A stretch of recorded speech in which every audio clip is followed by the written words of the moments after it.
KOR Sports right here with the great Raul Marquez. Raul, we got a good one, man. Tank versus Rolly. Both obviously big power punchers.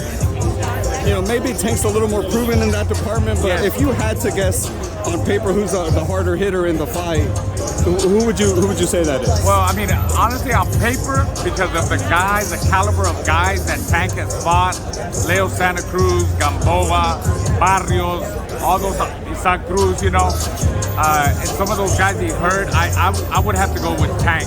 But if you look at their size, you know, by just looking at them, we'll see right now when they weigh in and stuff, but Rolly's a strong guy, man. He's got power. He's definitely got power. You can't sleep on a guy like that. And nowhere in time during the fight, at the beginning, the middle of the fight, or even in the back half of the fight, because he's, you know, he's coming at you from different angles, man, and you don't know where he's coming from, but with power. And I really do think he's got that one-punch knockout power. Do you agree with what Tank said yesterday, that it's not necessarily that he's awkward, it's you know, he said as more kind of a fighter that's kind of starting to fight, or do you think that's maybe just trying to talk his side down a little bit? I think that's just Tank talking noise, which is fine, but I could see how he looks at him that way, because he is very unpredictable. Talking about Rolando, Romero, he's very awkward. He's got a lot of awkward. Maybe that has to do with his judo background, or he's just an awkward type of guy. And I mean, he's a comedian too, man. The way he talks, he's a funny guy. I'm loving it. I really am.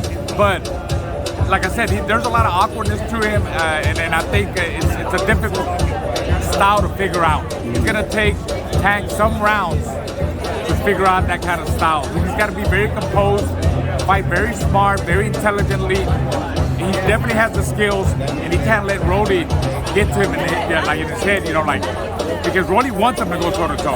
And I think if Tank uses the skills and boxes him early on, he'll be better off doing that. A couple of weeks ago, you got undisputed at your former weight class, 154 pounds, with Jermell Charlo. Man, he looked sensational, knocking out Castaño. It was an incredible fight, building up to it as well. A lot of people are saying he might be the best ever at 154 pounds. Would you agree with that, or is there still maybe more work to do to get there? Yeah, I don't know about the best ever, but he sure is making a run-in for it. I mean, that was a hell of a fight. You know, he made adjustments. You know, from the first fight to the second fight, the rematch. You saw how he boxed him early on. Then maybe like round 3, 4, 5, 6. You know, he was okay with Castaño's challenge of going toe-to-toe. And they were both trying to knock their head off. And then Charlo was like, wait a minute, this guy, you know, looks like I'm not going to knock him out right now. Let me go back to boxing from the outside. And Castaño didn't make adjustments. He just took forward. So when Charlo started boxing him, he disrupted Castaño's rhythm. And then Castaño just ran into the counter left hooks, the uppercuts, and it was a great win, man. That was huge for Charlo. Canelo just recently, you know, dared to be great at 75 with Bivol. Didn't come out his way. It's looking like Triple G, the third fight. Is that maybe the right call, because the stylistic matchup with Bivol and the size and everything? Maybe is that the right call not to rematch Bivol and maybe I think so, take the Triple G fight? After coming, I mean, he lost. I had the fight like 9-3 for Bivol. You know, 8-4 maybe. But I mean, Bivol, he won unanimous decision for me. He took care of business, but I gotta give it to Canelo, man, because he was trying to do something that was impossible, like moving up in weight, which he had already before. But to fight a guy like Bivol and try to beat him, I give him all the credit in the world. Now he's coming back down. He's gonna fight Triple G. Yes, I think that's the right fight to take now. You don't want to go straight into a Bivol fight again.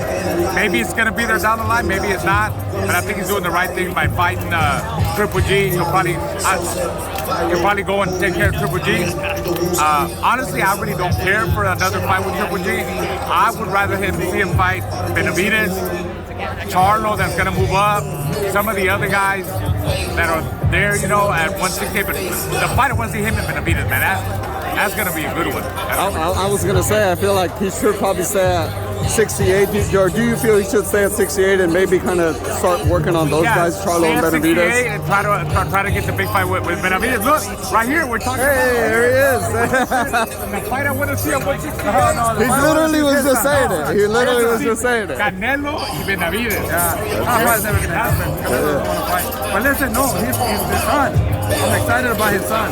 Oh, okay. Keeping our close look for him. What's your Yeah. well, Good job. You're doing a good job. Thank you, man. Thanks a lot. Thanks a lot. Yeah. They're family, man. They're good people. I've known them for a long time. They support my son right here, Giovanni. He debuted on Showbox. He's 1-0. Oh, excellent. But yeah, anyway, back to the big mega fight. That's what we want to see. Benavidez and Canelo. There it is. Yeah. Raul, man, thank you for your time. Oh, real quickly, next week, Kambosos versus Haney. It's for all the belts. all the belts. Does I'll tell Bill you what. not being with Devin Absolutely. change Yeah. the aspect of that fight, the dynamic? We're just talking about it. Just not hearing your dad's voice or your dad touching you. All that means a lot. It's going to be different, But Haney is a very smart fighter. He's a great boxer. He's a good technician. He's fast, explosive. I think going over there to Australia, he's really going to have to dominate. He can't make the fight close.